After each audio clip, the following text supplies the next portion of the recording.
ပျော်ရွှင်မှုမရှိဘဲနဲ့မှကြိုးစားနေရတာကအရန်ပင်ပန်းစရာကောင်းနေလားကိုယ့်ရဲ့အိမ်မက်ဒီစီကိုတွားရမယ့်လမ်းကြောင်းကိုကိုယ်တိုင်မသိပဲဖြစ်နေလားတကယ်ပြောင်းလဲခြင်းပြီလားကဲအဲ့ဒီအကြောင်းအရာတွေကိုသိကျင်နေဆိုရင်တော့အခုပြောပြမယ် call ဆိုတဲ့အကြောင်းလေးကိုတော့အားလုံးပဲသိဖို့လိုအပ်ပါတယ်ဒါကြောင့်မို့လို့ဒီဗီဒီယိုမှာကိုယ့်ရဲ့ call ကဘာလဲ call ကိုဘယ်လိုမျိုးရှာဖွေတွေ့ရှိရမလဲကိုယ့်ရဲ့ call ကိုသိတဲ့အခါမှာကိုယ်တိုင်ရောဘယ်လိုမျိုးပြောင်းလဲသွားမလဲဆိုတာကိုစုကဒီဗီဒီယိုမှာအားလုံးကိုမျှဝေထားပါတယ်ရှင် call ဆိုတာကိုနားလည်အောင်အကောင်းဆုံးဥပမာပေးရရင်ကျမကပန်းသီးတစ်လုံးနဲ့အရင်ဦးဆုံးဥပမာပြချင်ပါတယ်ပန်းသီးတစ်လုံးရဲ့ call ဆိုတာကအဲ့ဒီပန်းသီးရဲ့အလဲမှာရှိနေတဲ့မျိုးစေ့ပါနေတဲ့အပိုင်းကအဲ့ပန်းသီးလေးရဲ့ call ပါပဲကဲဒါဆိုလို့ရှိရင်ကျမတို့ရဲ့ call ကရောဘာလို့ဆိုလိုတာလဲလူတစ်ယောက်ရဲ့ call ဆိုတာကသူ့ရဲ့တန်ဖိုးထားတဲ့အရာ values တွေပြီးယုံကြည်ချက် belief တွေနဲ့စရိုက်အခြေခံလက္ခဏာတွေဖြစ်တဲ့ personality based တွေပြီးလို့ရှိရင်အဲ့ဒီလူကဘာကြောင့်အသက်ရှင်နေရလဲဆိုတဲ့အကြောင်းရင်းဒါတွေဟာသူ့ရဲ့ call တွေပဲဖြစ်ပါတယ်ဆိုဒီမှာသတိပေးချင်တာတစ်ခုရှိတယ်ဒါကဘာလဲဆိုလို့ရှိရင် call နဲ့ကိုလုံးဝမမားစေဖို့အရင်အရေးကြီးပါတယ် call ဆိုတာကကိုယ့်ရဲ့အတွင်းစိတ်ထဲမှာအရေးကြီးနေတဲ့အရာတစ်ခုဥပမာပြောရမယ်ဆိုရင်ကိုကဘလို့လူလဲဘာကကို့အတွက်အရေးကြီးဆုံးလဲတနည်းအားဖြင့်ပြောရမယ်ဆိုရင်ခိုးဆိုတာကကိုယ့်ရဲ့အတွင်းစိတ်ဖြစ်တည်မှုကိုဆိုလိုတာဖြစ်ပါတယ်ကိုဆိုတာကတော့ကိုကဘာကိုလိုချင်တာလဲဘယ်အခြေအနေကိုရောက်ချင်တာလဲတနည်းအားဖြင့်ပြောရမယ်ဆိုလို့ရှိရင်ကိုတစ်ခုဆိုတာက result တစ်ခုပါပဲဥပမာငါကဒီနှစ်အတွင်းဆာမွဲအောင်ရမယ်ဒါငါရဲ့ကိုပဲကိုယ့်ရဲ့ကိုယ်တွေဒီအချိန်အလိုက်ပြောင်းလဲနိုင်ပြီးတော့မှခိုးကတော့လုံးဝမပြောင်းလဲတဲ့ကိုယ့်ရဲ့အတွင်းစိတ်ဖြစ်တည်မှုဖြစ်ပါတယ်။ကဲအခုဆိုဆက်ပြီးတော့မှကိုယ့်အတွင်းစိတ်ထဲမှာဘယ်လိုမျိုးအကြောင်းအရာတွေကနေရာယူထားလဲတနည်းအားဖြင့်ပြောရမယ်ဆိုရင်ခိုးရဲ့ခိုးကိုကိုကဘယ်လိုမျိုးရှာရမလဲဆိုတာကိုပြပြပေးသွားပါမယ်ရှင်။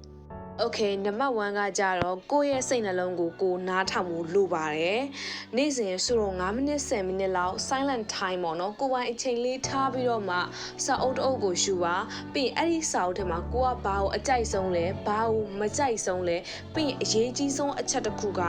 အရာအလုံးကိုကိုကတစ်ချိန်ထဲမှာဆုံးရှုံးရမယ်ဆိုရင်တော့မှကိုအဆုံးရှုံးမခံနိုင်ဆုံးအရာကဘာလဲဆိုတာကိုသူတို့ချရေးဖို့လိုပါတယ်။နောက်တစ်ချက်ကကိုယ့်ရဲ့အရေးအသွေးနဲ့အရေးချင်းတွေကိုစူးစမ်းလေ့လာဖို့ဖြစ်ပါတယ်။တနည်းအားဖြင့်ပြောမယ်ဆိုရင်ကိုယ့်ရဲ့အားနည်းချက်ကဘာလဲကိုယ့်ရဲ့အားသာချက်တွေကဘာတွေလဲဆိုတာကိုသိဖို့လိုပါတယ်။အဲ့လိုသိပြီးတော့မှကျမတို့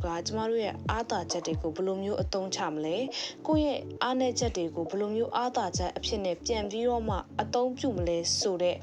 အချက်တွေကလည်းကိုယ့်ရဲ့ခိုးကိုသိနိုင်တဲ့အရေးကြီးတဲ့အချက်တွေပဲဖြစ်ပါတယ်။တစ်ဆက်ထဲမှာပဲ weakness ကနေပြီးတော့မှ strength ပေါ့နော်အားနည်းချက်ကနေပြီးတော့မှအားသာချက်ဖြစ်ဖို့အတွက်ဘယ်လိုမျိုး tips တွေလုပ်ရမလဲဆိုတော့ဗီဒီယိုလေးကိုလည်းနောက်တစ်ခေါက်ကြာလို့ရှိရင်ပြန်ပြီးတော့မှတင်ဆက်ပေးပါအောင်မယ်ရှင် okay တတိယအချက်လည်းဖြစ်ပြီးတော့မှနောက်ဆုံးအချက်လေးဖြစ်တဲ့အချက်ကတော့အတိတ်ကိုပြန်လဲပုံဖော်ဖို့ပါပဲ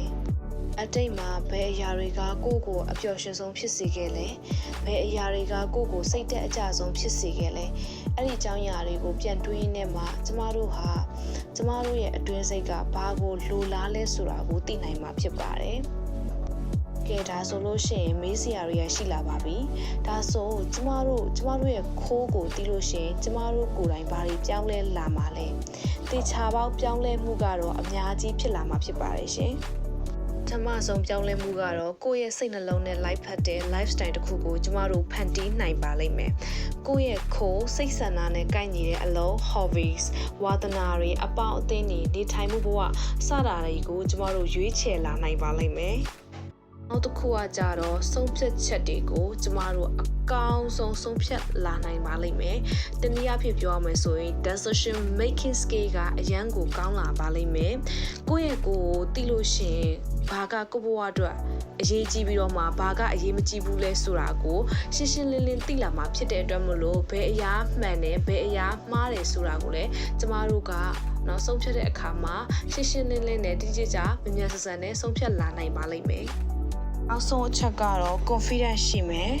ဘဝတစ်သက်တာလုံး growth ဖြစ်မယ်ပြီးလို့ရှိရင်စိတ်ကျေနပ်မှုနဲ့စိတ်ချမ်းသာမှုတွေတိုးမယ်အားလုံးပဲစဉ်းစားကြည့်ပါကျွန်မပြောနေတဲ့အရာတွေကဟုတ်မဟုတ်ဆိုတာပေါ့နော်ကိုယ့်ရဲ့စိတ်နှလုံးသားကနေလူလူလားနဲ့ကိုယ့်ရဲ့ဖြစ်တည်မှုလို့တောင်စုံနိုင်တဲ့ကိုယ့်ရဲ့ခိုးနဲ့ကိုက်ညီတဲ့နော်အလုပ်တွေကိုသာလုပ်နေရမယ်ဆိုလို့ရှိရင်ကျမတို့တွေဟာ stress နေပြီးတော့မှ self certification လို့ခေါ်ရပေါ့နော်ကိုစိတ်ကျေနပ်မှုတွေပို့ပြီးတော့မှမြင့်လာမှာဖြစ်ပါတယ်နော်ကိုအကောင်းဆုံးနားလည်နိုင်ပြီးတော့မှနေ့စဉ် emotional stability လို့ခေါ်တဲ့စိတ်တည်ငြိမ်မှုတွေလည်းရလာမှာဖြစ်ပါတယ်မို့လို့ဒီဗီဒီယိုလေးရဲ့အနှစ်ချုပ်ဖြစ်တဲ့ကိုကအလုပ်တွေသာလုပ်နေရတဲ့ပန်းတိုင်ကိုမရောက်ဘူးပင်သာပင်ပန်းနဲ့ကိုကဒီအလုပ်ကြီးမှာစိတ်မဝင်စားဘူးဆိုတာကခိုးရဲ့ခိုးကိုကမသိလို့ဖြစ်ပါတယ်ဒီဗီဒီယိုမှာဆိုရင်ခိုးကဘာလဲခိုးကိုဘယ်လိုမျိုးရှာဖွေရမလဲပြီးလို့ရှိရင်ခိုးဆိုတဲ့အရာကြီးကိုကျမတို့သိသွားပြီဆိုရင်ဘာတွေအကျိုးခံစား권ရမလဲဆိုတာတွေကိုတစ်ဆင့်ချင်းစီရှင်းပြပေးခဲ့ပါတယ်ဒါဆိုလို့ရှိရင်တော့အားလုံးပဲကိုယ့်ရဲ့ခိုးနဲ့ကိုင်ညီရဲ့အလုပ်တွေကိုလုပ်ပြီးတော့မှဘဝတစ်လျှောက်လုံးပျော်ရွှင်နိုင်ပါစေလို့ဆုတောင်းပေးနေမှာဆိုတော့ Love Sharing by Su Channel လေးကနေပြီးတော့မှနှုတ်ဆက်လိုက်ပါတယ်ရှင်အားလုံးပဲဘိုင်ဘိုင်ပါ